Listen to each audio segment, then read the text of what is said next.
Welcome, everybody, to the Enough to Keep Going podcast. This is episode number 80, and I am your host, Osiris Prime. Tonight, we have the GX show, our playlist show, our Picks Plays show. We get to talk games and games, more games.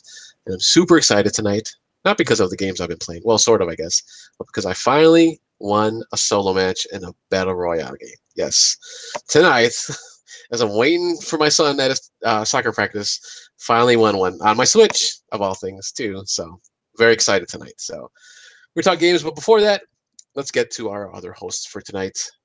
Tonight we have the bearded wonder himself, Mr. Swiss Guard. Swiss, how are you doing tonight?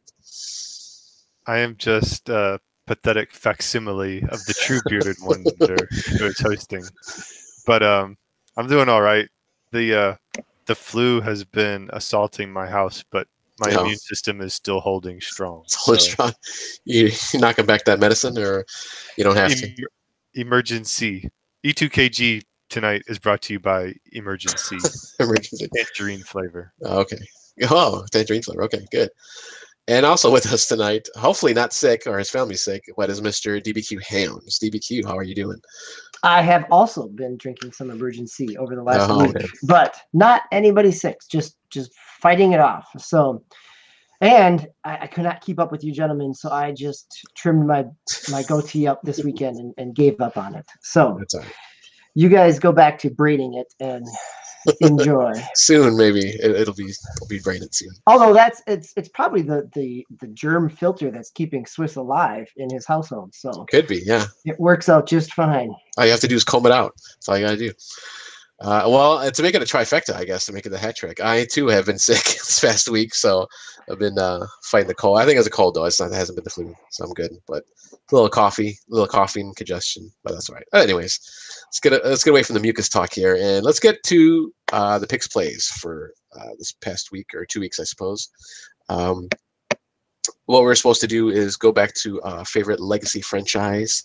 And this came about when not Call of Duty, Command & Conquer. So a couple of classic games were going to come to, I believe it was Game Pass, if I remember correctly, or maybe backwards compatibility or both.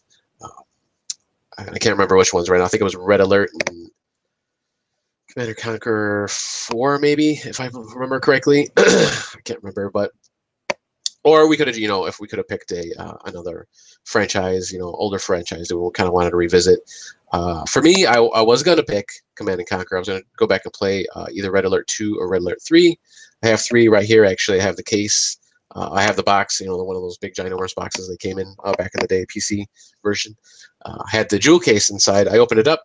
Oh, there's no CD in there, so I couldn't find it. I don't know what happened to it. Hopefully, I'm thinking maybe I left it like an old PC and I threw that out. But usually I check that stuff before I dispose of it. So it's probably somewhere around the house somewhere, as it's stuff gets moved around. So I went back and played. I shouldn't say went back and played. I played for the first time, more or less, Knights of the Old Republic, the very first one.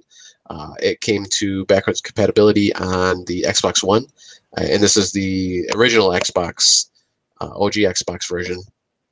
So I think I had played, I might have rented it or something maybe one time back in the day. So, and I only played like a little bit, or I might have played at a friend's house or something like that. I think that's what I did actually, because I don't ever remember owning it.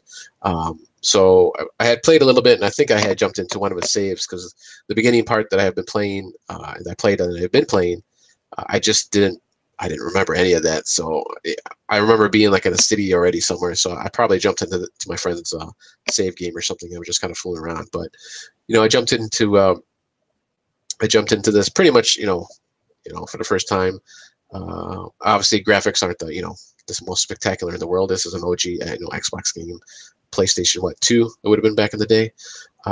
So it looks fine. They kind of did a little bit of a cleanup on it. It's not, it doesn't look muddy and like all pixelated. So the polygons are fairly good looking. Not too much jagginess. Maybe a little bit here and there. But the one thing I don't remember actually that you were able to walk around the world, or at least the area that I'm in now, kind of free roam almost.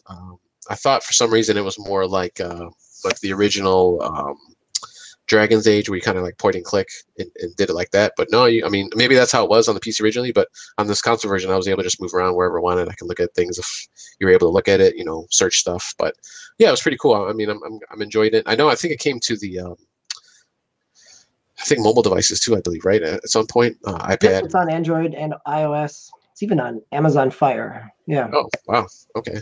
Yeah. So, but I always wanted to download it and play it because I do have an iPad, but I just never got the chance. And I think it was kind of expensive too at the time when it first came out, at least for an iPad game.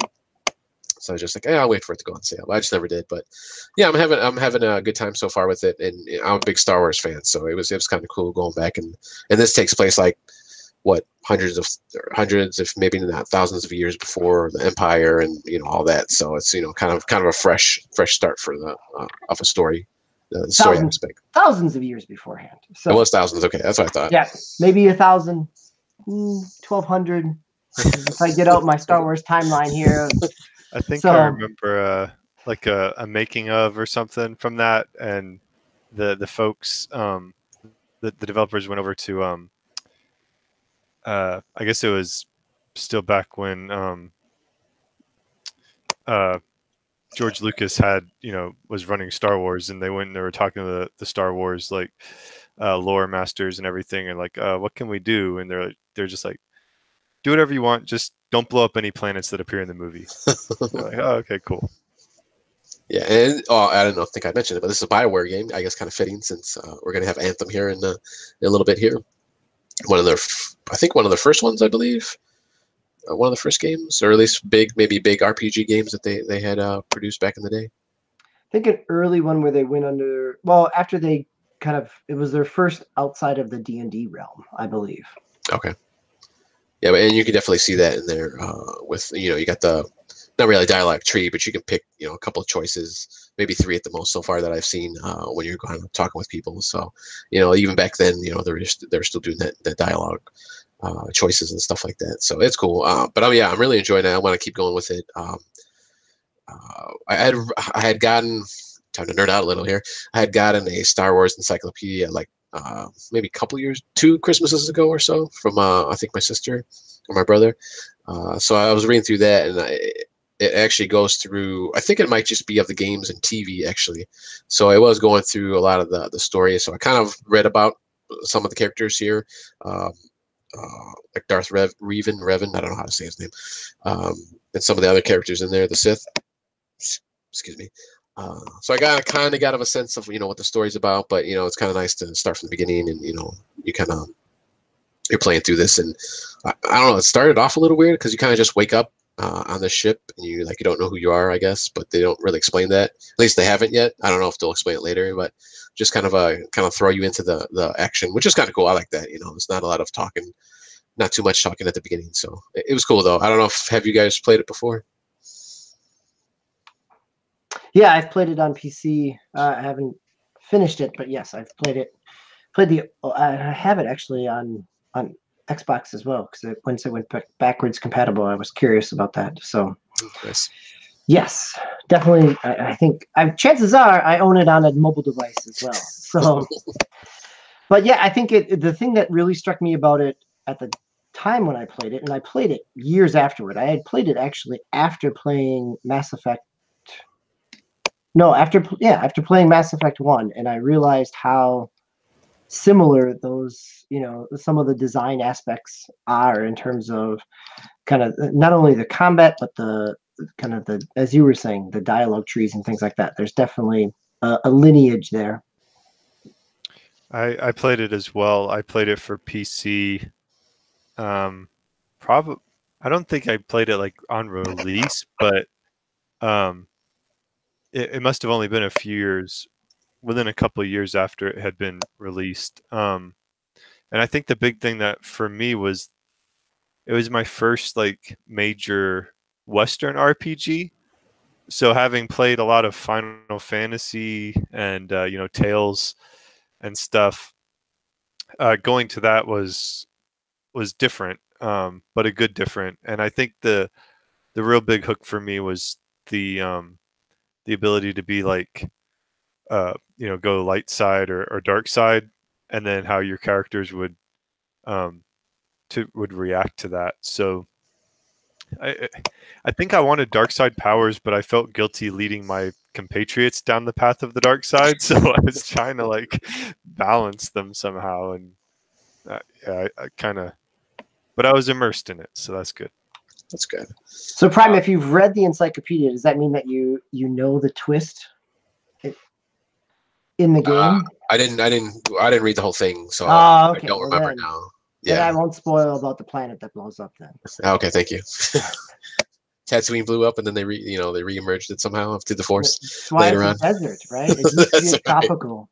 Yeah, Thousands of years of global warming. And that's right. They just nuked it. And as far as the gameplay, it actually is kind of more similar to Dragon Age, I guess, than Mass Effect, where it's more you kind of click the button and it kind of does the action for you. So, and you can like queue up a bunch of different actions if you want to. So that's fine. I mean, I don't mind that. I'm used to it from doing the Dragon Age, so it's not a big deal for me. I know some people like to have control of it, but yeah, I'm enjoying it. I did play a little bit of the what was the MMO? Old Republic, I believe it's called.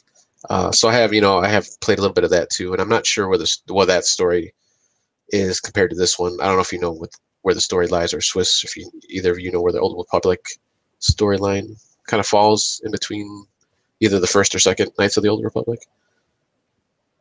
Can you help me now? I think it takes place. It's 1,000 years before that one. No, it's not. It's still within that same world. It's either Okay. It's either after the second one, or it's before the first. Because there's one of your robot companions in the first game shows up in the MMO at some point in time as a potential NPC. Oh, okay. And then I never played the second one. The second one was made by Obsidian, correct? Yeah. So they're Microsoft's own company right now, or developer. But yeah, so I'm going to continue playing this one. Like I said, I'm a big Star Wars fan, so I want to play through this one. Do you guys remember how long? Well, DB, I guess you didn't finish it, but Swiss, did you finish it? I can't remember. I did. Okay. Do you remember how long it took you? A lot shorter than a Final Fantasy game. Okay. So I want to say so under 20 hours. Yeah, I think it was between like 20 and 30 hours probably for me, but it's been a while since I. Okay, that's not too bad though. So. No, I think it was reasonable. Yeah, it's not like a Skyrim where Actually, to be honest, I think I remember it being like, "Wow, I'm already towards the end now." Like it was faster than I anticipated. Okay, cool. Yeah, so hopefully it won't take me that long. So, yeah, I'm gonna continue going on with it. So Swiss, looks like you're up next. Right before I go to you though, unfortunately, I guess he's gonna make it tonight, but he was gonna play Empire Earth. So hopefully, maybe we'll hear a little bit about that in the future. So Swiss, what was the game or games that you were going back to? I played a pair of classic games. The first one was Age of Empires 2. I played the HD remaster on Steam. So back in the day, the original Age of Empires was like one of the first RTS games that I mean, it was the first RTS game that I ever played. And I remember when I first played it, I was really excited. So then when Age of Empires 2 came out, I was pretty psyched about that. And I played it a lot. So it's kind of like one of those very, very nostalgia heavy games for me. So I was excited to kind of go back to it. And then I was a little disappointed. And I'm kind of starting to understand the slow demise of the real-time strategy game. And that's what I took from it. So the big thing was when I play. Say more to that. So what makes you see the slow demise here?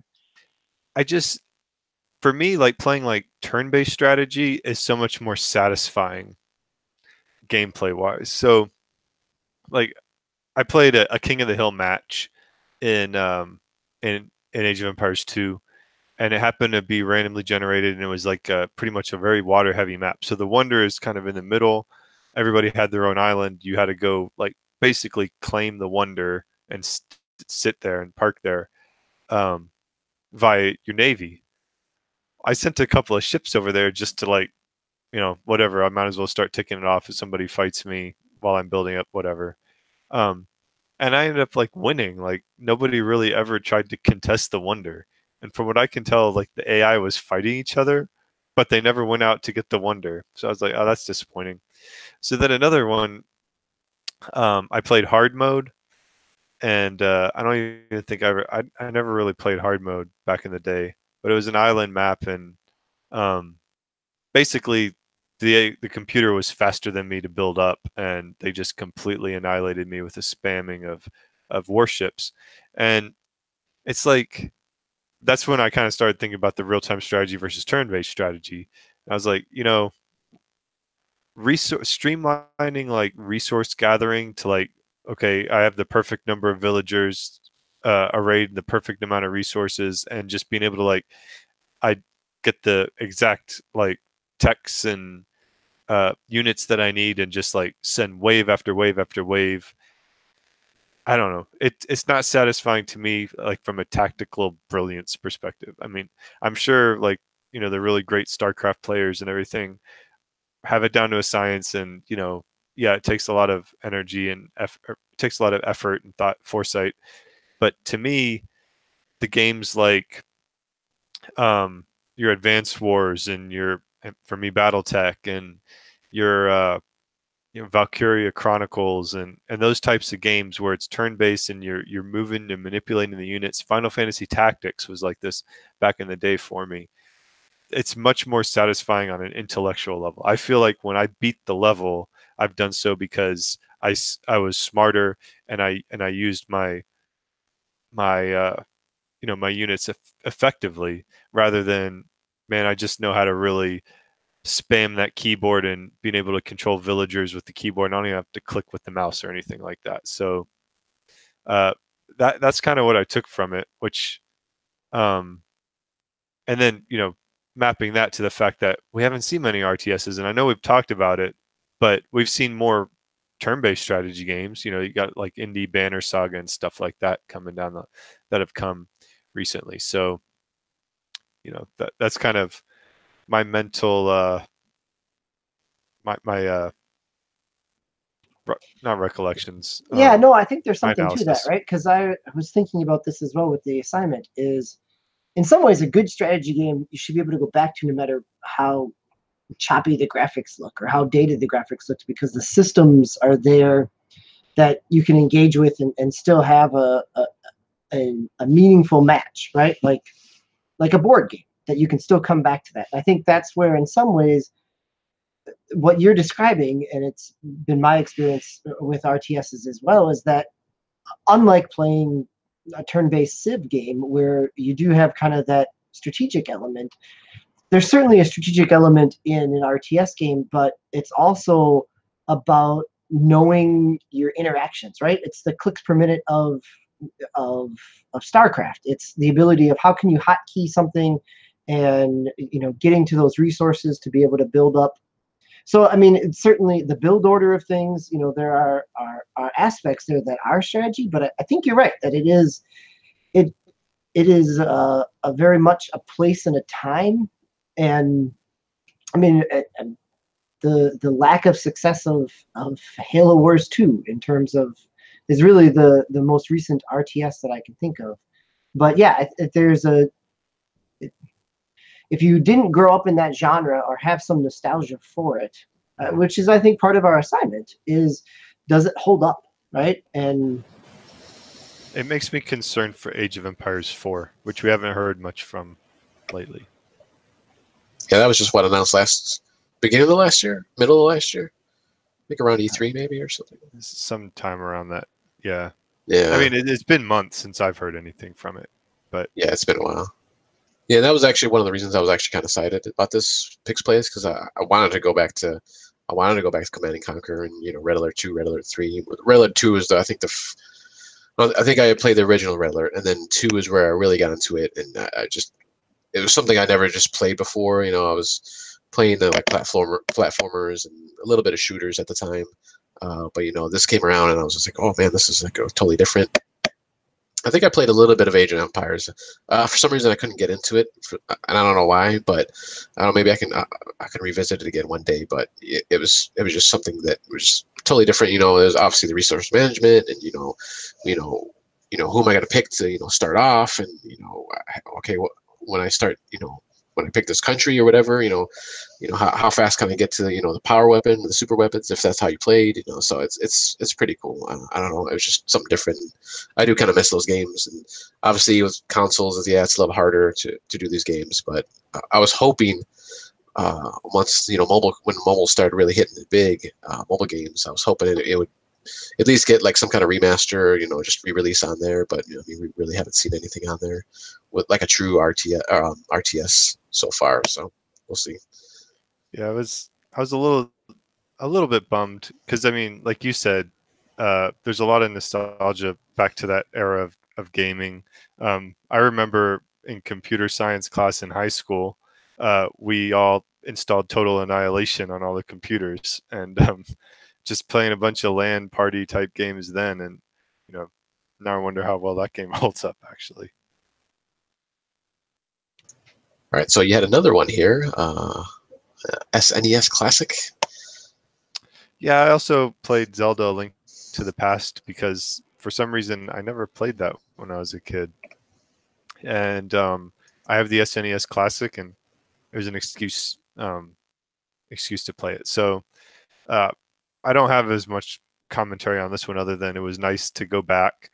I remember Saturday mornings playing the SNES, and it kind of brought me back a little bit. It was really nice to hear musical themes and references to objects or whatever that we've seen in modern Zelda games, and it felt familiar. A lot of the Game Boy era Zeldas, I guess you could say Nintendo DS Zeldas, it has that same feel. Even though you can tell it's been limited by technology, like the story points, like there's not a lot of exposition. You have some NPCs, they hit a couple of things, but there's still. I was kind of impressed for what they packed into it.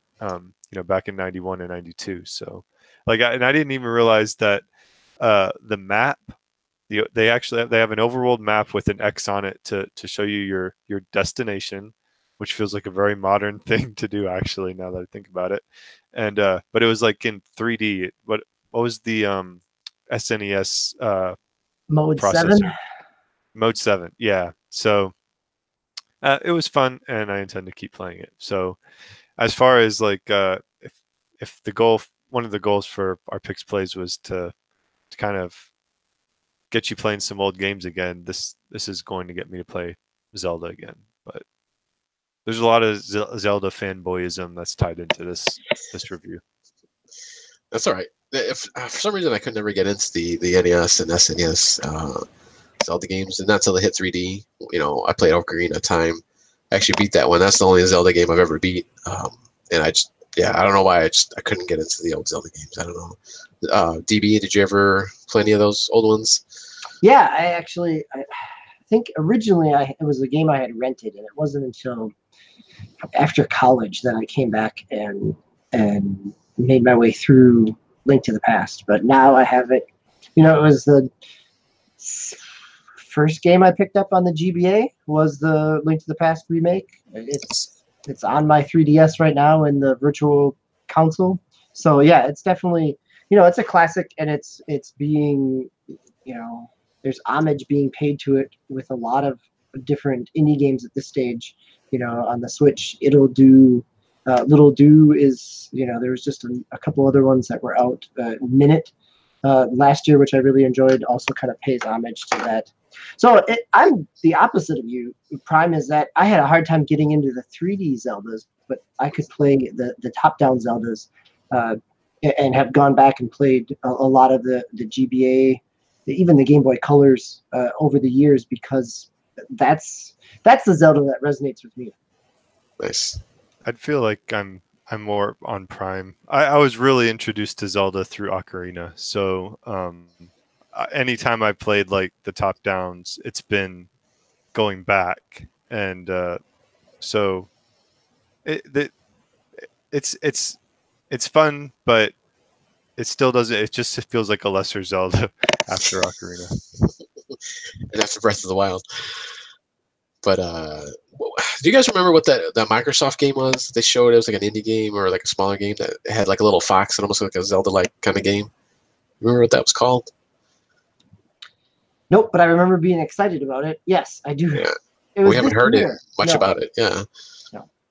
Yeah. So it looks good. It looks cool. That looks kind of cool just because it's more Tunic. modern. Oh, okay. Yeah. Yeah. So, you know, that obviously Zelda still has, you know, the repercussions of those games still, you know, resonate even today. So they're getting remade again, you know, just in a different light. You know, it's an animal now instead of a little boy. So we'll see. All right, DB, we're gonna come back around to Star Wars. You have a couple Star Wars games that you. Yeah, so I ended up splitting the difference between the two of you in terms of, and I think the Zelda one is an interesting discussion because everybody recognizes it as kind of a classic in its of itself and defining a genre, where what we're talking about with Knights of the Old Republic kind of takes that D&D genre and that Western RPG and starts to modernize it a little bit. Age of Empires is a refinement on some of the Command and Conquer, and Total Annihilation was a great RTS game back in the day at that time. So I ended up playing an RTS game that I spent a lot of time with back in the early 2000s, which is more or less an Age of Empires mod, which is Star Wars Galactic Battlegrounds. So it is running off the Age of Empires 2 engine. I fired it up, and after playing around with the settings for a little while to get it to actually run on a modern system, that it still plays okay. I mean, I think a lot of it, what Swiss said, still holds true, is that in some ways the shine of Star Wars helps me get engaged with it, but it still is that build order, the ability to, can you hotkey, and do you it took me a little while to ramp back up. I did remember a lot of the maps, but not necessarily the quote unquote strategies involved in terms of mining resources and figuring out which I needed wood and metal or iron or whatever the Star Wars equivalent name of it was. So I think I'm in that same spot with you, Swiss, where I can see where this genre I see how Warcraft 3 evolves it with the hero squads, right? The hero units, and how the lineage there of how it becomes a whole lot easier to control when you're focused on a single unit with some powers versus a variety of units all across your map that all are potentially fighting, even if the AI is not great in fighting amongst itself, all potentially fighting over the juggling of that at any one point in time. I think I'd be shocked if this genre has a renaissance at some point in time, right? Like, is that even something that a modern gamer wants to experience? So Galactic Battlegrounds on Steam, and then I also had a Star Wars Jedi Academy on Steam. So Jedi Academy was also an original Xbox game. Actually, this month it is one of the Xbox games with gold. It's now backwards compatible. So I figured I'd fire that up, and I did not get very far into it because even if I can criticize, even though we've been criticizing the RTS genre, somehow a strategy game holds up better than an early 2000s third-person action game, right? I have a lot of nostalgia for Jedi Outcast and Kyle Katarn and Carton, yeah, right? And we can all geek out about a variety of dark forces and everything else related to that character. But this one puts you in a young Jedi. You're going off to Luke's academy, and yeah, it's clunky. I'll be interested to see if anybody gets a chance to play it on Xbox now that it's a Games with Gold. if you don't have nostalgia for that type of kind of third-person action game, it's hard to go back to.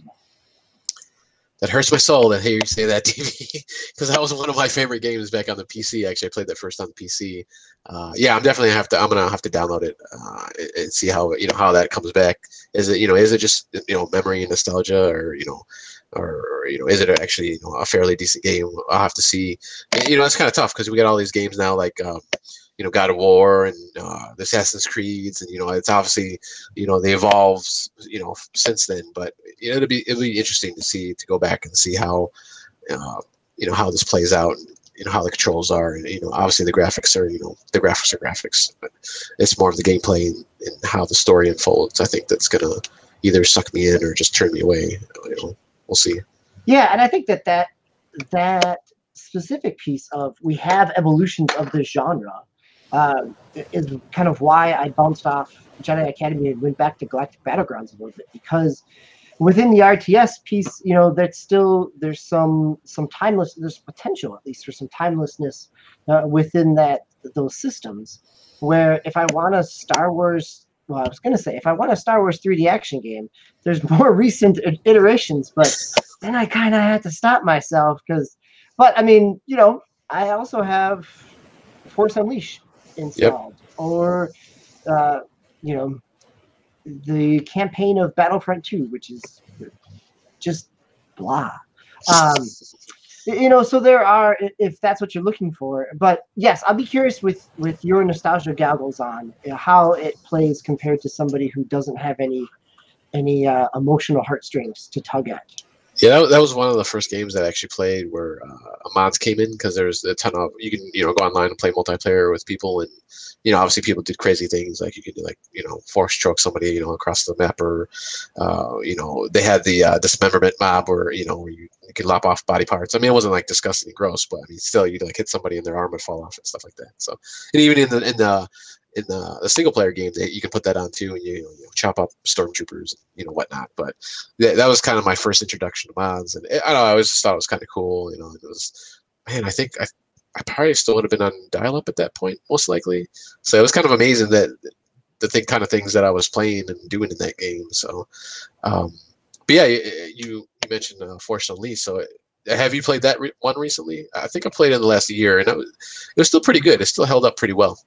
Yeah, I when I got my X, I downloaded it and played it for a little while because it's enhanced. So I was curious on what it looked like. It's bright, it's crisp, but it's still kind of blocky. But yeah, it still holds up like a third-person action game from last generation. So if you like God of War, it fits in with that. Yeah. Swiss, any thoughts on these two games? Did you ever play these? I've never played either, to be honest with you. But I understand what you mean about there's beloved action games and then going back and saying we've come a long way and there are limitations. And as far as excuse me, I got something in my throat. Force Unleashed, I've played that within the last year as well, and yeah, I think it still holds up. I beat it a while back, but I popped it in recently for my son who's into Star Wars, and he likes to go to town in that first level as Darth Vader and going after the Wookiees. So throwing Wookiees around like rag dolls. All right, so let's keep you on the mic. Actually, we're going to jump into our playlist now. Zeus our guest had a whole slew of games he was going to talk about, but Swiss, Swiss, we're going to start with you. But actually, I think we can all talk about this first game. Why don't you tell us what it is? Dun, dun, dun, dun. Dun, dun, dun. The Anthem demo. Smash Brothers. Oh, Anthem demo. So I picked this up after DB kind of prompted me a little bit more. I wasn't really willing to do it just because it was going to be a big download, like coerced maybe. Yeah, but I hauled my PC to work where they have super fast internet and downloaded it. I dropped it off. I kicked off the download. I went to the grocery store and then I went back and picked it up and went home. So so I didn't play as much as I wanted, but I got a little taste of it. I thought the first person hub area, like whatever Fort Tarsus or whatever it's called, was kind of slow. At first, I thought the game was like lagging, and then I was like, "Oh wait, no, they're just making me walk really slowly," and it took me out of the game, which is ironic because in Destiny, the little hub worlds, you're in third person, but I don't feel like it's a limitation of that. As far as the actual gameplay, flight is an issue, and I really didn't know how the game really can I had no I kind of stay away from preview walkthroughs and stuff like that, so I was coming in pretty blind. And were you playing mouse and keyboard with flight? Yeah, okay, I was yeah. playing the mouse and keyboard. That So took I me was a while watching my too. wife play, and I was like, dang, you're awful. Like, she's like flying through and careening into the canyon and stuff, and I'm like, dang, this is not your game, I guess. And she's like, oh, leave me alone. So I left because I didn't want any more spoilers, and it was hard to watch. And later, when it was my turn to play, I logged in, I started doing it, I'm like, oh wow, this is actually just hard to control. She's like, see, I told you.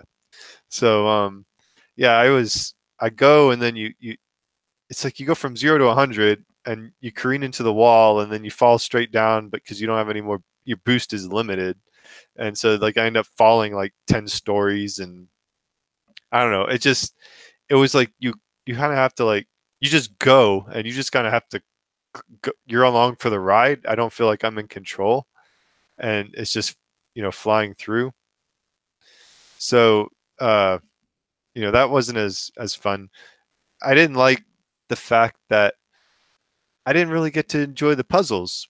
Not that they're probably not like earth shattering, but you get in there and like your partners all just start running around the room and flipping switches and so, and then okay, we got the treasure chest. You know what I mean?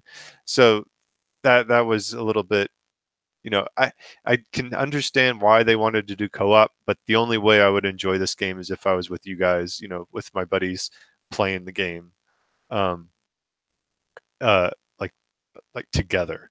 The combat, it was okay, shooting, it was meh, it was fine. I did like, using the missile stuff, like the missile special attacks, but I don't know, like I wasn't blown away by it. It wasn't bad. It wasn't anything that was especially noteworthy. The noteworthy thing for me was when I got to use my missiles and just blast something out of the sky. So I didn't play, like, mostly I just played the first mission, so I was pretty much restricted to very narrow ravine based terrain, and I felt like, I don't know if it opens up in later levels, but it felt very overly restrictive, especially since I couldn't fly my guy through them, and I would get lost.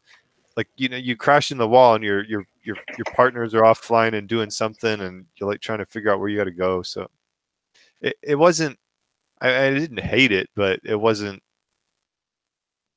I'm not sure if it didn't spark my interest to purchase it. Let's put it that way. And this Crabby Old Man Gamer segment has been brought to you by the curmudgeon section. So I want to unpack some of that, because I played it both on Xbox and on PC, and I played it on PC after playing it on Xbox, and I agree with you. The flight control on PC with the mouse and keyboard was really hard. It took me a while to. It was very nuanced and very slight to make. I was right there with your wife. I was running into canyon walls like crazy and getting loading screens as my other team members pulled me into the next part of the mission, because I could barely fly without just kind of totally, I was like a kid learning how to drive, and I'm cranking the wheel into the curb every time. But eventually I figured out that the two reticles, that they line up on top of, I'm not going to make those signs, but they line up on top of each other. And so once I got that, it became a little more intuitive to fly, but still not nearly as smooth as flying felt with a controller, right? Playing on an Xbox for me felt really smooth to fly around, and that was the thing I enjoyed the most out of the game was flying, because I agree with you. The third person shooting was kind of nah. It was there, right? It's functional. It doesn't have, there's some decent sound effects with a critical hit and a headshot, but it wasn't. If you like Uncharted shooting, then yeah, it feels like that, right? It feels kind of like it definitely feels like shooting in Andromeda. It feels in that same vein. Prime, how did you find the flying? Well, I only played it on Xbox One X, and it was okay. I guess my problem with the flying, other than when you're underwater, because that was like horrible. That's just terrible. And I think that was we had talked about that a little bit during the game and afterwards through Flock, the chat. I think for me that was more underwater. The underwater problem was more just because you're kind of enclosed and not necessarily that you couldn't see. Yeah, that was a problem seeing. You did kind of have a light that you can kind of focus, but it was like pretty like narrow and hard to see once if you got disoriented. Problem was that when you're underwater, it's like very narrow and once again, like Swish said, you hit the wall and you're just kind of like smacked away and you get disoriented. It's like, oh, come on, man. So the overall problem I have with the flying is that, and it sounds kind of weird, but I guess it's trying to be a little bit too weird. So you're flying around, instead of pressing to the side and left and you're just going that way, you kind of like veer. So that kind of threw me off. It's almost like you're a plane, but I mean you're obviously in this mech suit.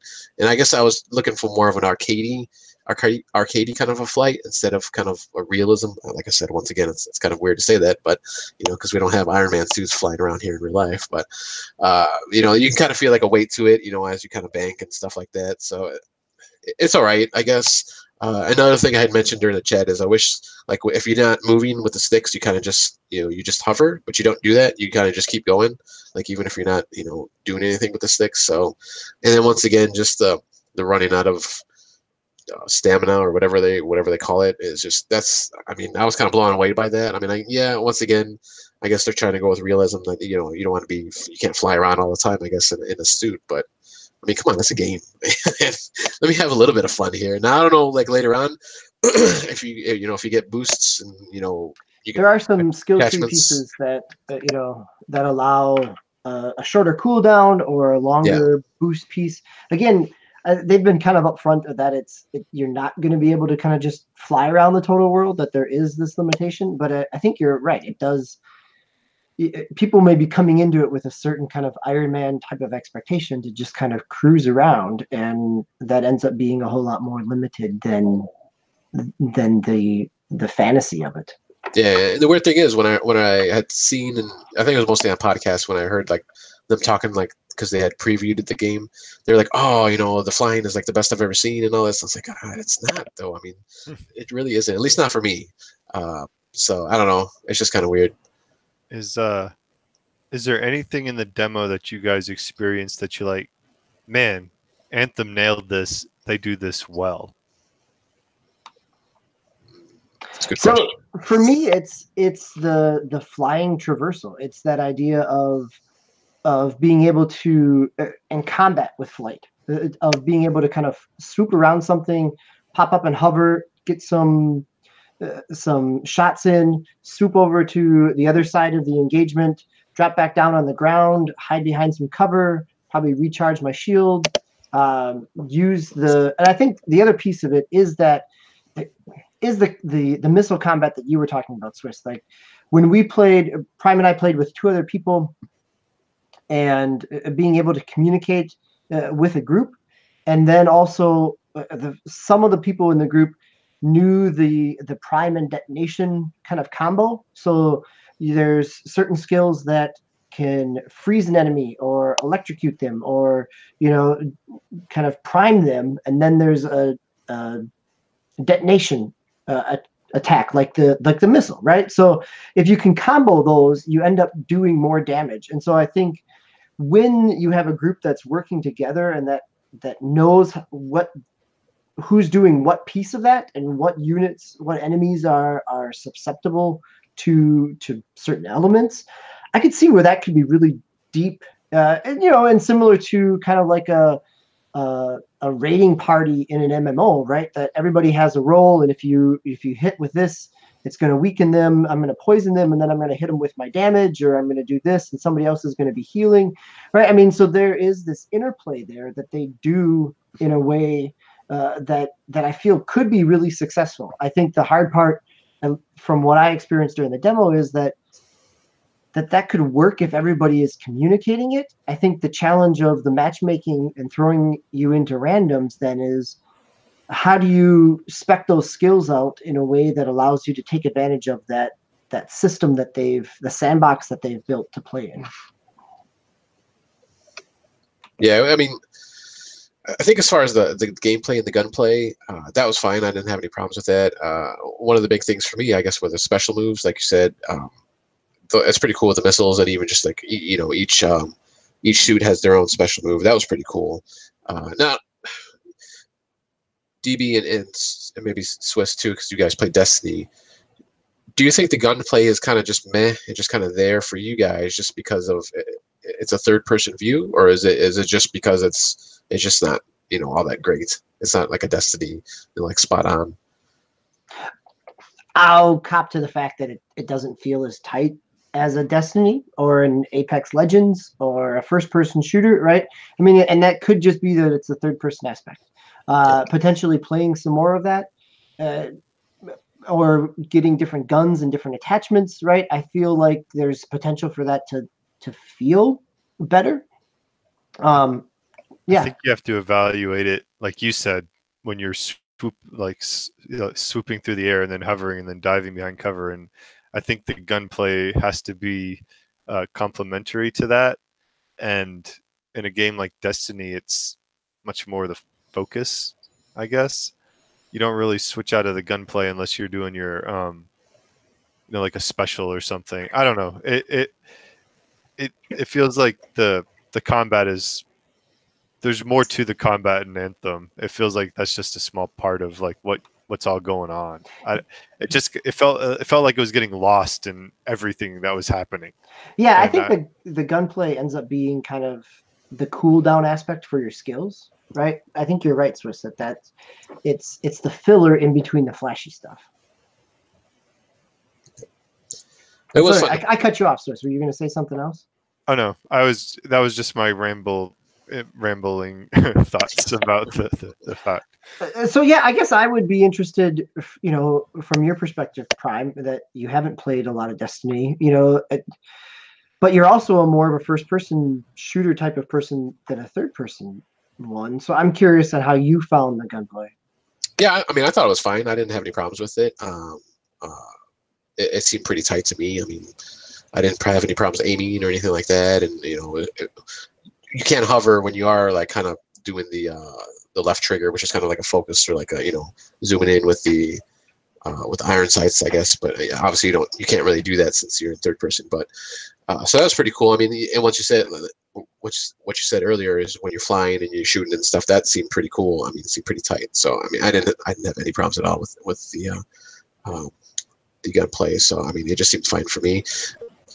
The guns themselves, I guess, like each gun, I guess I really didn't see a difference too much. Obviously, between a shotgun and like a pistol and all that, there's a difference. But then within a pistol range, because there's obviously more than one kind of pistol, they all kind of seem the same to me. As like, okay, I mean, maybe it's a different color or something. Like the actual bullets coming out or lasers, whatever they're using. But once again, I didn't get to play as much as maybe you did, or if you really noticed any differences between the guns themselves. I noticed a little bit. I played around with a pistol and assault rifles, sniper and shotguns. They felt kind of like what I would assume. I mean, they shot kind of like what I assumed. I found the automatic pistol was kind of pea shootery, not very satisfying, where the assault rifle was a little more kind of standard stock, and it felt good to shoot around with. So, yeah, I mean, I played it on both. I played through the story. We played a little bit of the Stronghold before dying and getting lost in the water caverns. I feel like I had a chance to kind of play around with it. I'm there with you, Swiss, in terms of the Fort Tarsis being one. The developers already said that they're speeding up the movement speed, but I find that the choice of first person there is really interesting. Where if you are creating a person, but then you're never going to see them outside of your javelin. So I'm hopeful that BioWare has some type of story magic that sucks me in. I'm looking forward to downloading it later this week on EA Access and getting the 10-hour preview. It's a game that I want to like, but I find myself just kind of being lukewarm on it. Yeah, do you see this game being more of a, it's kind of maybe stumbles a little bit out of the gate, but as it goes on, it might get a little bit better? Yeah, I think definitely, because So I mean, I think the core stuff is there. It's just they gotta fix it. There's little things like that. Oh, man, just trying to get a team together, that was horrible. It took us like 10 minutes to get the two of us and the Gasticles, and we had a couple other guys from the old CAG site that jumped in at one point, and it was just like, man, it took forever. So, and I think that's just more of a, just trying to clean up the interface and, the connections and all that. So hopefully that gets better. Yeah, I think it's definitely one that's gonna, if you were kind of not sure about it initially, I would bet that by the time we come the fall and they've got, they've done some quality of life pieces and they've tweaked some things, if they commit to it, it could be a very promising franchise for them. Swiss, did you get to play with anybody at all? Like, actually, person you knew? No, I was just with some random people. Okay. Yeah, when I played solo, it was not nearly. It was just. It was not nearly as engaging as when we played as a group. Yeah, I mean, I didn't realize you're only loading in with that group that they match you with. I thought it was like a big open thing, kind of like Destiny, but it's not. So I guess that kind of threw me too. I didn't realize that until afterwards, but it was fine, I suppose. Any other thoughts on Anthem? Swiss, is this something that you might pick up, maybe on sale at some point or right away? If you guys get hooked on it and you're all playing it, I might pick it up so I can play with you guys. But it's nothing that it didn't.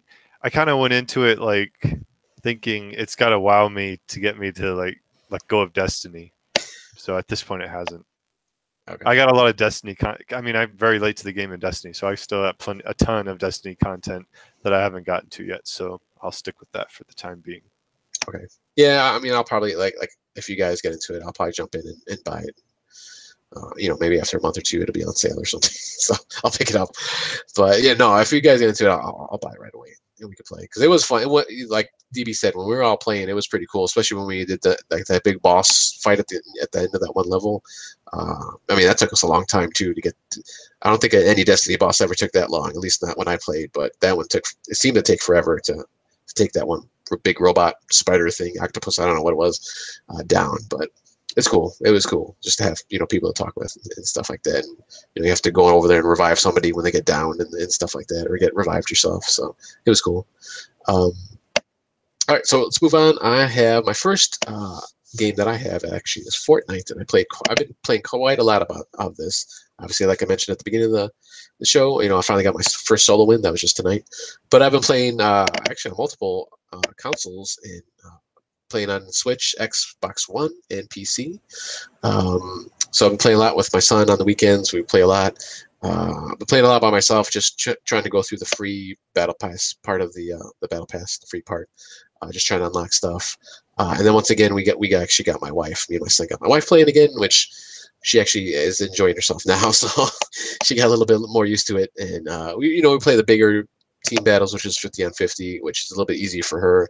We figured that would be easier, for her to ease into the controls and all that. She's getting pretty used to the gunplay. She still hasn't been building all too much, but I think once we get her more into it, she'll get into it. So it's pretty cool that we've all been able to get into that. When I've been playing on the PC, I actually been playing on a laptop and playing mouse and keyboard. At first, I was like, man, this is. I just must be getting old or something. I don't know, or maybe just because I'm not a PC player anymore. I just can't do the mouse and keyboard anymore. So I actually plugged into my my Xbox One controller into it, and I was doing pretty decent. I can actually play a lot better with the controller, oddly enough, and I was actually getting kills and stuff. So it's pretty cool. But yeah, so I've been enjoying that. They have their next season, I believe, starting next month, and they got a holiday or a Valentine's Day themed like challenges and stuff, and stuff you can unlock. I believe starting today, maybe tomorrow, up until for the next 2 weeks, I believe it is. So look out for that. Other than that, that's pretty much it for Fortnite. Guys, any questions or comments before we go into UDB? Congrats on your solo win. So Thank you. I was very excited about that one. But you were playing something else also, another beta or demo of a game? Sure, yes. So I will just quickly talk about this past weekend. It was the private beta for The Division 2, and I had a chance to play that solo. Also ended up playing with somebody else who was max level. It's The Division, right? I shouldn't say right. It is The Division. If you enjoyed what the first one was, this is more of that, and it is refined. The gunplay feels like The Division. I think there is some more variance in terms of gun types. Gun types do feel a little different. It's definitely a burst shot type of shooter. It's very tactical. Still a lot of hide and cover, outflank your enemy. The enemy AI seems to be ungodly smart. Like, even if I'm staying in cover and moving around behind cover, they will know where I am if I haven't even popped out somewhere. So, that's a complaint, I guess, technically. But the world looks pretty good. There were parts of the beta that were pretty dark, but you turn it up and there's a lot more going on, and it's a lot more colorful than the original Division. Kind of personally, I like that kind of grayish look, that the snowy gray look of the original Division in New York. This one seems like there's a lot of overgrowth in DC for something that's only supposed to take place 6 to 9 months after the outbreak. There are wildlife running through, and streets are grown over with grass and weeds, right? I mean, it seems kind of more time should have passed, but that's a nitpick. I think one of the things that they do, the skills are spec'd pretty well. Again, you get things like a healing drone that could heal you, or actually I could target it and heal another player, or heal my turret. You could throw a turret out and then throw my drone on top of the turret to kind of keep it alive. They do something kind of neat where you can, if you're dying on a mission, you can put a call out for help. And they did this when you were they did matchmaking into story missions, but this, it was something I did. I responded to somebody's call for help. It brought me into their game, and you come running in as the cavalry. They're in a firefight and pinned down, and you kind of come in and help out flank. It was kind of a fun experience to do. It's and it gives you good XP. One of the things they did when I joined with another max level person that they improve on from the first game is, in the first game, if you would jump in with another group, all the enemies would be at the highest person's level. So if I was coming in with you, Prime, and you were 5 levels above me, I had no chance of staying alive for an engagement or two. And that was one of the things that really, after the first 2 weeks, really put me off on the original Division, because people out leveled me and I was kind of stuck behind the curve. This one, it brought me up to kind of a level behind the person that I was playing with, and so enemies were tough, but I was able to kind of hold my own, get some shots on them, stay alive. So they handled that. They handled that a little better.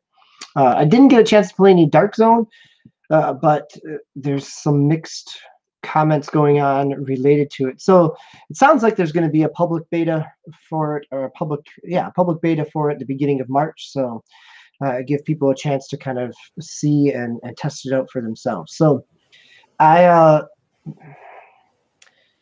was actually more excited about this than Anthem prior to it, and now I at this point I'm gonna end up canceling my pre-order and you know, maybe coming back to it later on with a sale, but I am not. I had more fun with the gunplay of Anthem than I did with the Division's gunplay.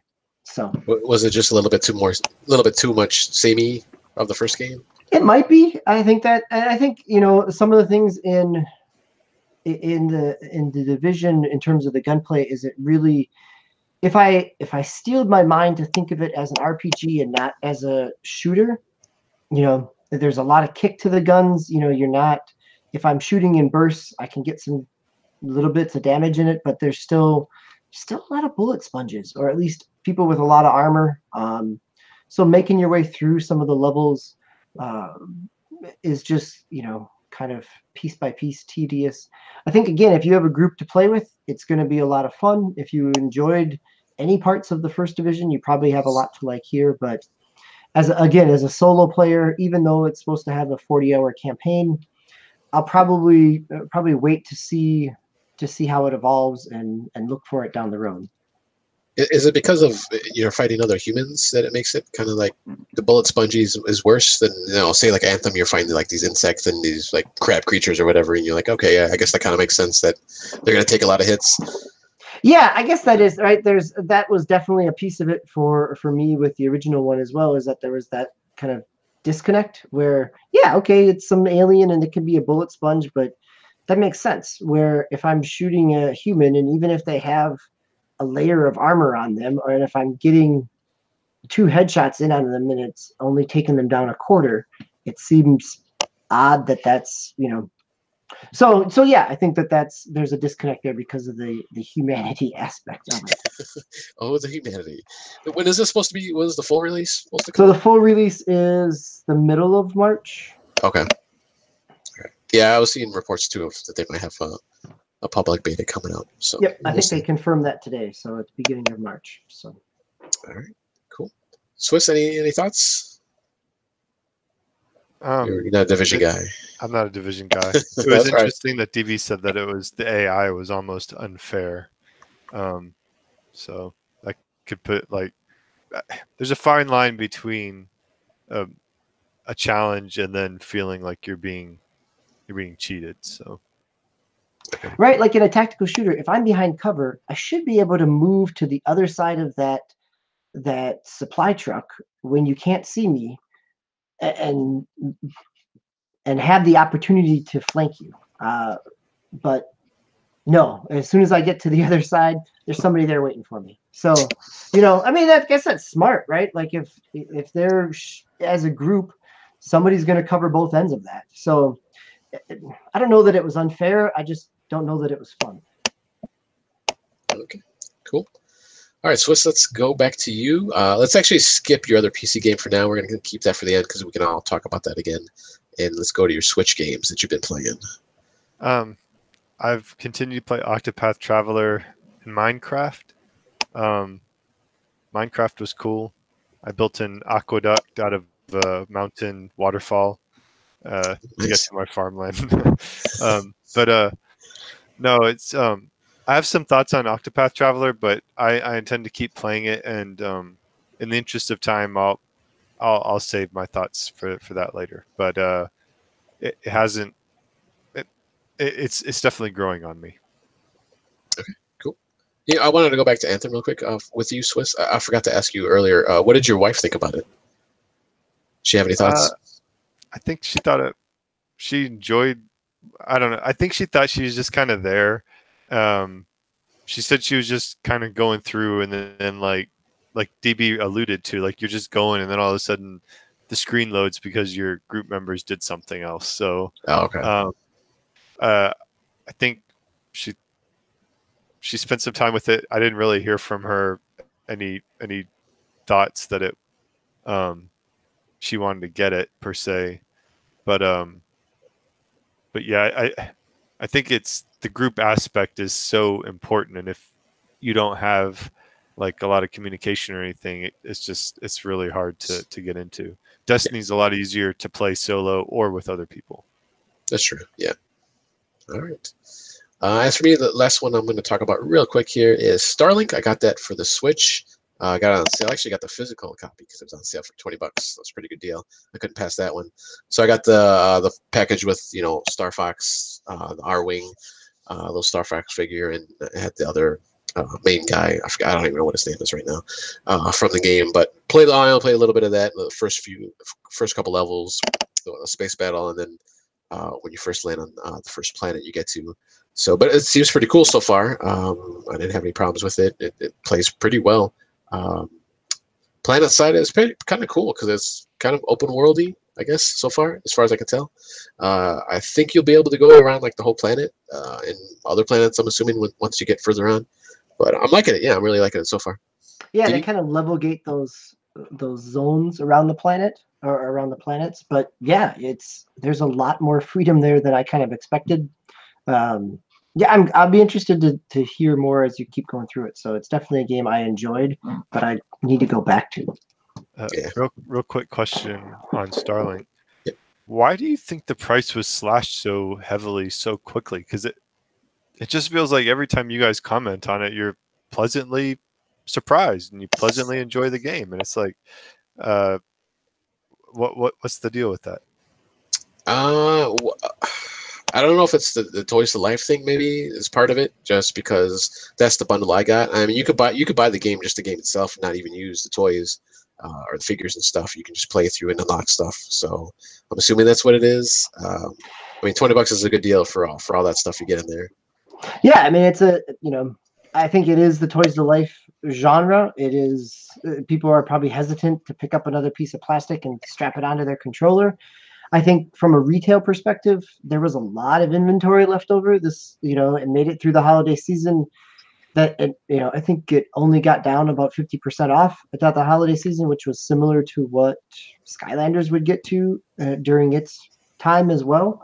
So, but now there's not. It's in retail. It's the time when they're doing inventory and kind of closing things out. So I could see where there's a lot of slashing of prices of the little trinkets and the extra guys and the extra weapons, and they really went all in terms of the amount of things you could buy for it. But yeah, I think that's potentially to its detriment. I have the digital version, and it's pretty nice not to have to swap things out. So I'm kind of curious, Prime, how the monstrosity on top of your controller works, and if you keep it on when you play, or do you take it off because you only have to do it once a week? I haven't even done that yet. I've just been playing without it so far, so I haven't even used it. In that little holder thing that they give you.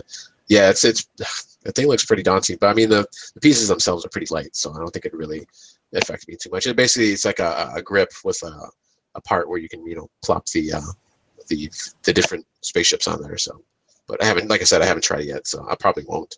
To be honest with you, I just wanted it because of the R-Wing, because it's so cool, and I am playing through the Star Fox campaign right now. At least it'd be interesting if I can go through and finish Star Fox and then go back to the normal guys. This like how that works out is it just like everything, but they just don't show Star Fox? It kind of seemed like that at first when I first started the Star Fox mission. I'm like, I thought I was playing Star Fox because it just shows the regular guys, but then they kind of come in and then you take over from there. So. No, I've been playing the regular story, and Star Fox and his crew are in the background. So they're there. They may have a line or two here and there, but they did a pretty good job of integrating them in. So that's cool. Yeah, it's a fun. It's a Saturday morning Space Ranger type of game. It's it's not gonna set the world on fire. Obviously, it didn't, but I think there's a lot more game there than the sales kind of give it credit for. Yeah, I think a lot of people are surprised. Especially a lot of reviewers, give pretty high marks, and we're surprised about it too. So we'll see. We'll see how it keeps going as I'm playing it. All right. Any other games you guys want to talk about before we get to Apex? No. All right. So I think all of us. I actually switched. I don't know. Did you get to play Apex Legends? It looks like you have it on your list. So. Yeah, I played a few matches. Okay. So the big big release from last, one of the big releases from last week, I should say, the other big release, kind of stealth release, Apex Legends from Respawn Entertainment, the guys, the makers of the Titanfall 1 and 2, and formerly of Call of Duty fame, the Modern Warfare franchise. They dropped this last week, and we talked about it a little bit last week on the new show. We didn't want to talk about the gameplay aspect, obviously, because they had just come out. But DB, UI, and Mr. Agascles got to play, what was it, Saturday night, I believe, for a little bit. Actually, I was kind of surprised. We started kind of later than I would have liked. It was probably, like 9:30, 10 o'clock, I think, when we started playing. And we went, we're playing, and I look up, and it's like, oh, it's 11:30. I was like, wow. So, I mean, I was having a good time playing the game with you guys. I don't know. What did you think overall, though, of the gameplay, of just the game itself? So I'm not the Battle Royale, aficionado and connoisseur that you are. So I'm curious on your perspective from what it does with the genre. But as somebody who really likes Titanfall and doesn't necessarily care about Battle Royale, I've come back to this on my own each day since then. So I guess that's only 2 days. But, again, I picked it up last night by myself, played with some randoms, got to the second to last squad, mainly because I'm running around and hiding. But I really I'm getting a feel for the world. I like the way they color code weapons and ammo, so you get kind of a sense you don't have to, kind of manage that inventory. That the only time you really have to do this is when you're overstocked.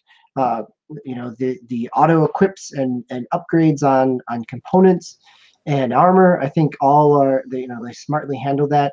I think though, I've heard people talk about how the different characters and classes make them a little more identifiable out on the screen. I will say that they also potentially, for stupid people like myself, they also can fool you, because as Prime will attest to, I turned a corner and saw the character that he was playing, but it wasn't him, and then I got shot quickly and died. So, but right, it was that idea of, oh, this is the character that you're playing, but I wasn't paying attention to your gamer tag or the non outline around the character. Lack of gamer, yeah. Yeah, right. I mean, but they do, when you're in a squad, you do see the outline of where they're at, so you kind of get a sense for that. I think they do a lot of smart pieces there.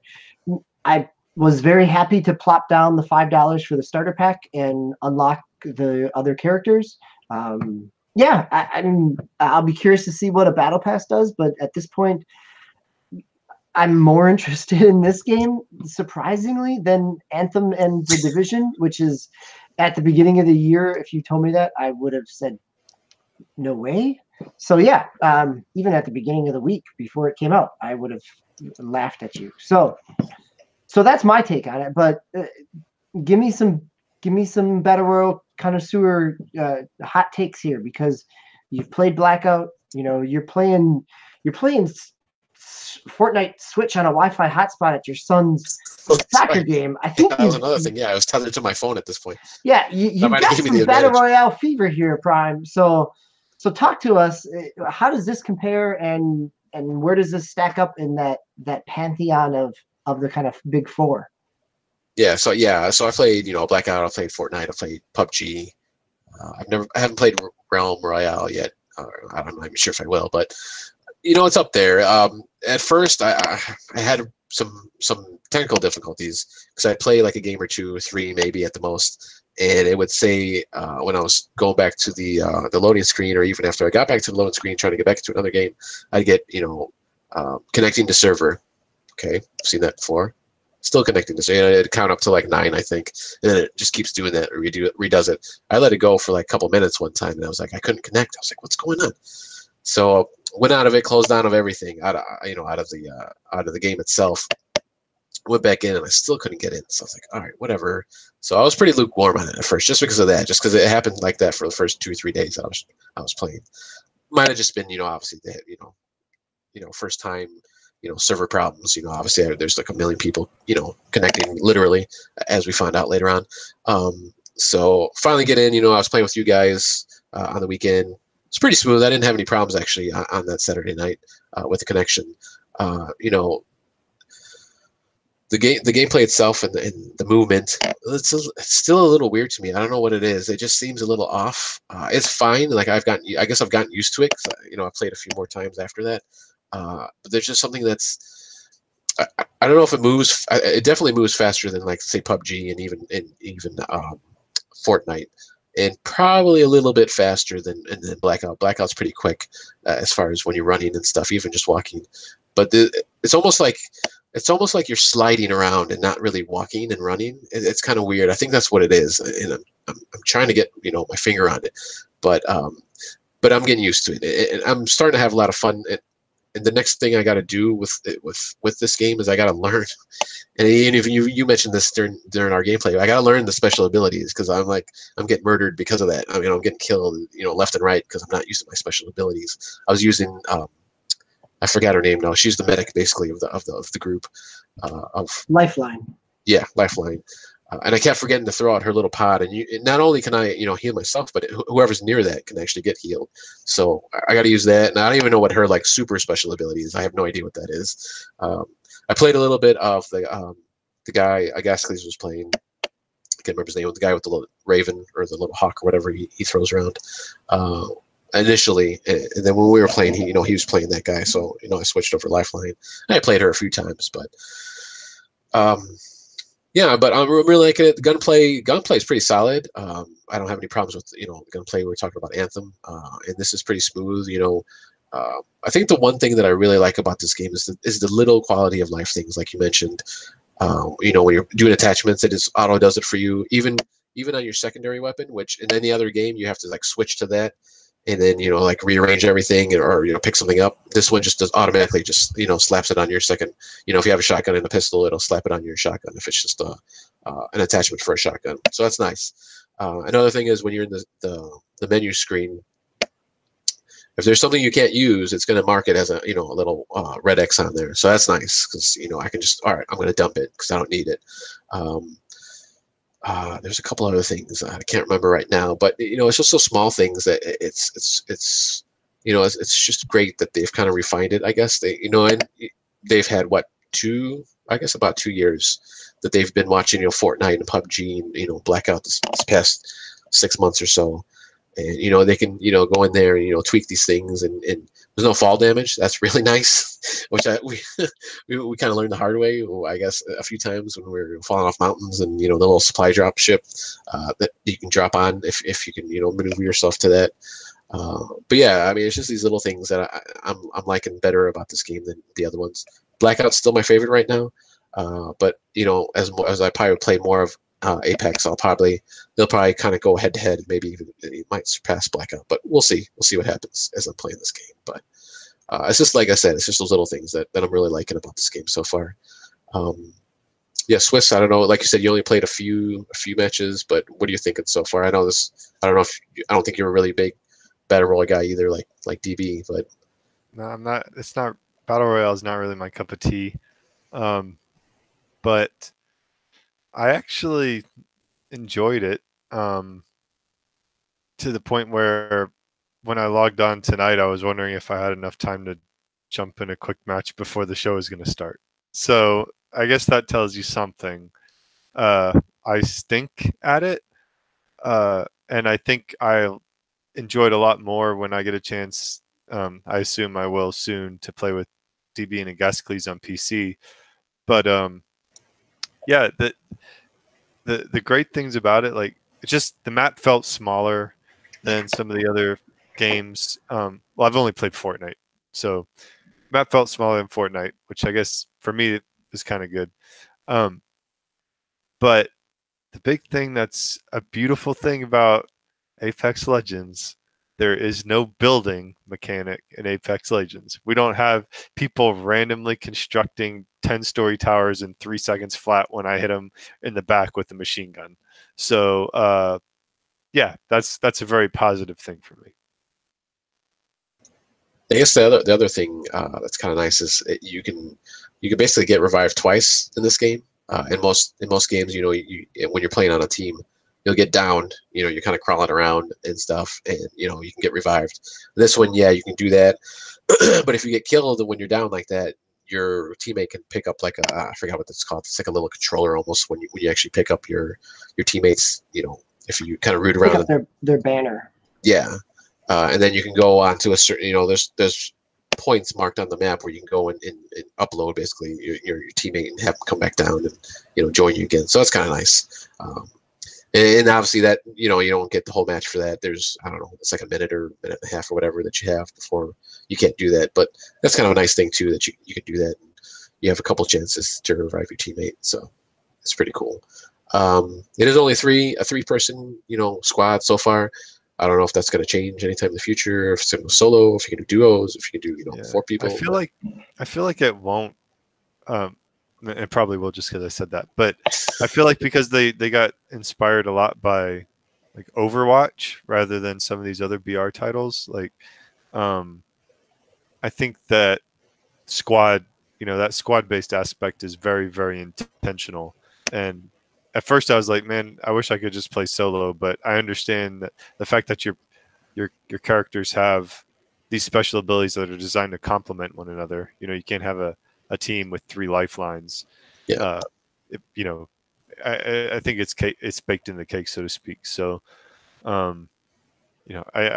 it's gonna be funner with friends.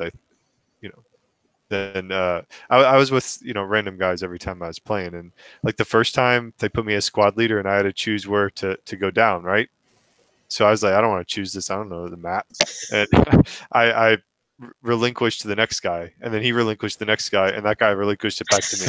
So I just, all right, whatever, we'll go over here, and so it's that's a real vote of confidence to your squad.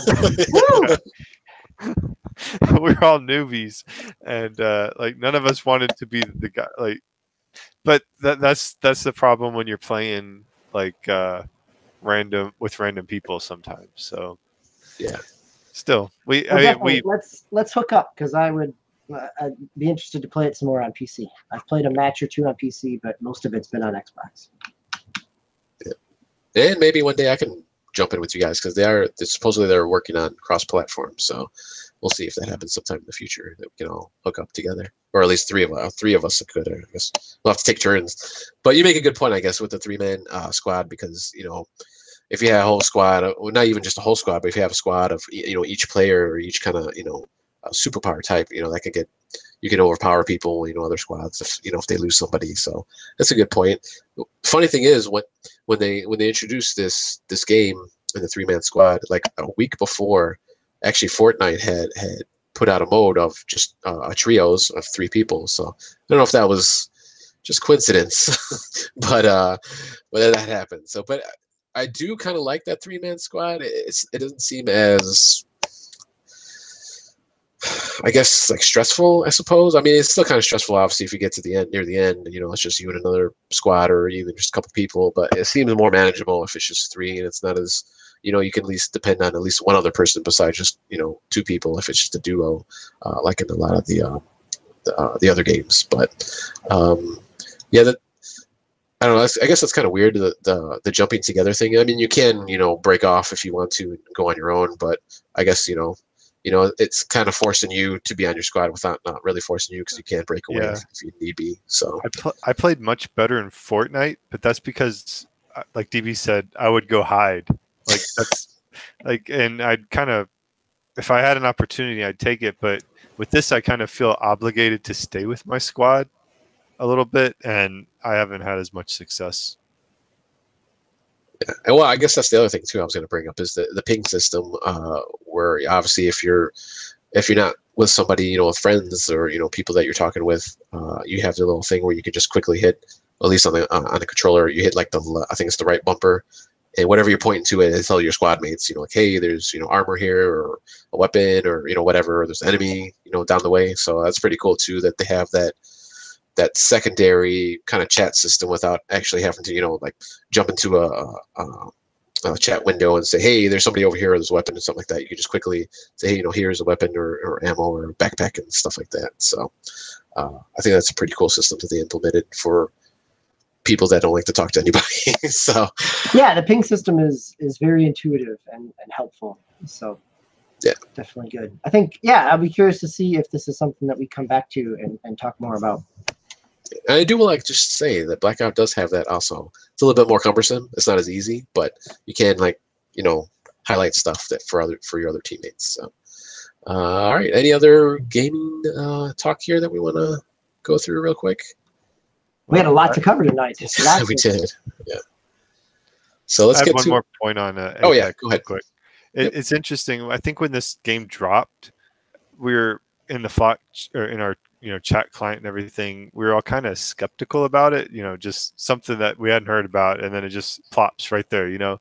And people are talking about how great it was, and then as we all kind of got into it, we're like, oh wow, they actually do have. It's a pretty refined experience, and it wasn't just like a prototype that was flung out there after 6 months. So it's been interesting just from a business perspective of we usually don't have these types of games that just appear and then sign up 25 million people and have 2 million concurrent users. Maybe not in like the console sphere, maybe like a mobile game or something, but. Yeah, I think they got a lot of flack at first just because it was like stealth dropped and everybody's like, oh, this is a crap game, it's not gonna be anything. But it turned out it's pretty popular, and I'm sure at least with the younger crowd and some of the older folks too that like to watch the streamers and the influencers out there, they jumped on it, and of course everybody's gonna jump on what they're playing. So, but I think it took a little bit of a life of its own even before that it hit those people. So I'm glad it's doing well. I loved Titanfall, the first one and the second one. So hopefully this does good, and maybe one day we'll get mechs in there. Maybe, who knows? But I guess lore-wise, this takes place like 100 years or something after Titanfall 2. I guess I think I read somewhere. So this is after all that. So we'll see. We'll see what happens. So let's go real quick because we're way over time, but we kind of knew it was going to be a little bit of a longer show today. Let's get to our picks plays for this coming week or a couple weeks. Once again, another big game that came out last week, Kingdom Hearts 3. After 10 years, I think, or so from the second one. There's been obviously the little ones in between there, the 3DS one, and I think maybe even a Vita one or so, or PlayStation 3 or so. But that came out. None of us are really playing that. We never really got into it for one reason or another. We have all this mishmash of Disney properties and Pixar properties that are in there. Marvel now too. I don't know. Actually, I'm not sure if there's any Marvel. No, there's no Marvel. So it's just regular Disney and Pixar are characters that are in there and kind of mashed together. And we got Goofy with Hero from Big Hero 6 and all these different things. And it can be kind of cumbersome and kind of a little bit daunting to kind of go into that series. But I believe Cleves had pitched this. Is there any kind of game series out there or games that have a multifaceted story or cast of characters that we've played in the past or are going to play soon? Either through the character, like I said, the character screen or characters that you can choose from, or is it something lore-wise and story-wise that you can get lost in? Say maybe like even Destiny. Destiny. You can say Destiny. Obviously the first one, the second one. First one, maybe you had to dig a little bit deeper into the lore because you had the what was the online thing you can go into? I forgot what it was called. The Grimoire. Yeah, the Grimoire cards and all that. And I actually did that at first too, which was I'm kind of surprised I did that. I went back and read through the online, logged into BungieNet, read all that stuff. But are there games out there that are like that and that you want to kind of go back and visit? I'm gonna take the easy way out. I'm gonna go first. I picked Smash Brothers just because obviously you have you got Snake from Metal Gear Solid and Pac-Man and Mega Man and all the Mario characters and Pokemon. You got loads of Pokemon. So I'm gonna jump into that game. Not that I haven't been playing it, but I might try some of the other modes because I've been pretty much Word of Light more or less. So that's just like a video game history lesson, right? Between the Word of Light, and all the different spirits that you might get and trying to figure out who they were in those games and things like that. Okay. Yeah, so I picked that one. I cheated a little bit, but that's all right.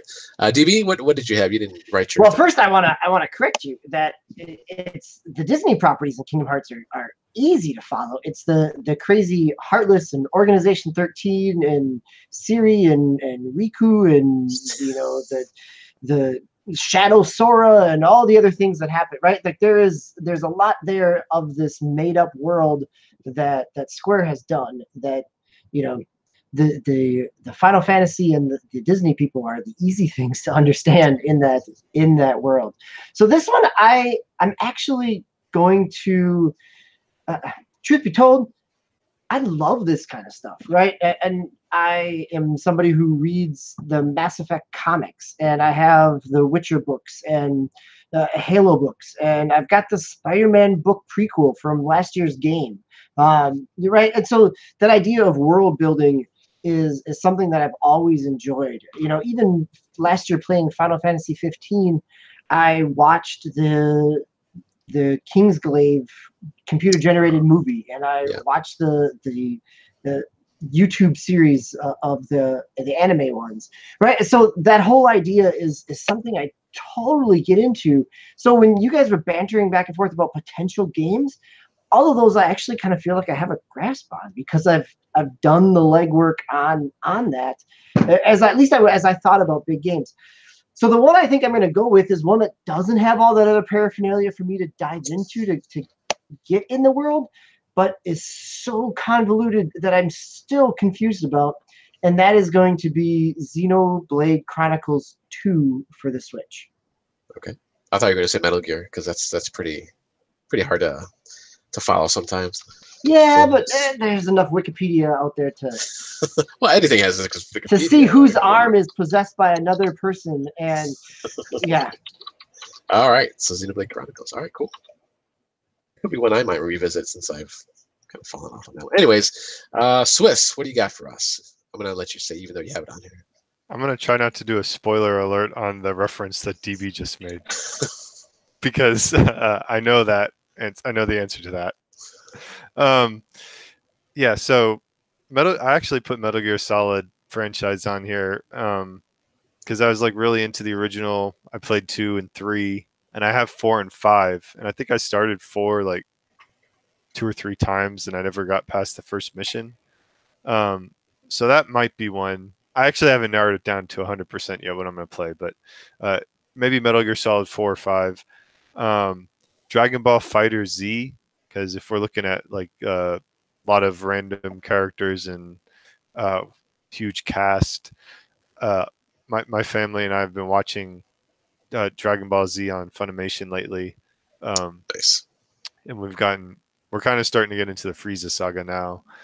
So there'd be a lot of characters in Fighter Z that we probably wouldn't be familiar with, but we won't be familiar with. And a lot of, random. I know Goku goes Super Saiyan, but after that, I have no idea what all kinds of things they do. So there's that. But The Witcher is also an intriguing option because I kind of dropped that the last couple of months. Maybe I'll pick that back up again. So, and Final Fantasy 15, I haven't started. So there's a lot of options, and it might just come down to what I feel like next Saturday when it's time for me to get into my assignment. Nice. All right, and Gascal's put on here. He's going to go either into Destiny 1 or 2, or perhaps Red Dead Redemption 2. So we'll see. He's cheating just like Prime is cheating. That's right. He's the softball one there. So, but okay. So that'll end episode number 80 for Enough to Keep Going for this week. Please join us. I believe we have the Stream Cave coming up on Saturday. I believe. I know Gascal's kind of cleared his schedule, but I believe that show might still go on. And then you got What's Your Issue on Monday at 9:30 Eastern, and then come back here Tuesday at around 8:15 or 9:15 Eastern for Enough to Keep Going, and we should be doing our newscast where we're going to go through the news for the last couple weeks. So, on behalf of Mr. Swissguard and DBQ Hams, thanks for joining us for this extra long session. It wasn't even a year end or anything like that, or a year coming up, but we had a lot to talk about, so it was fun. It was fun to talk tonight. So have a good night and keep on gaming, guys.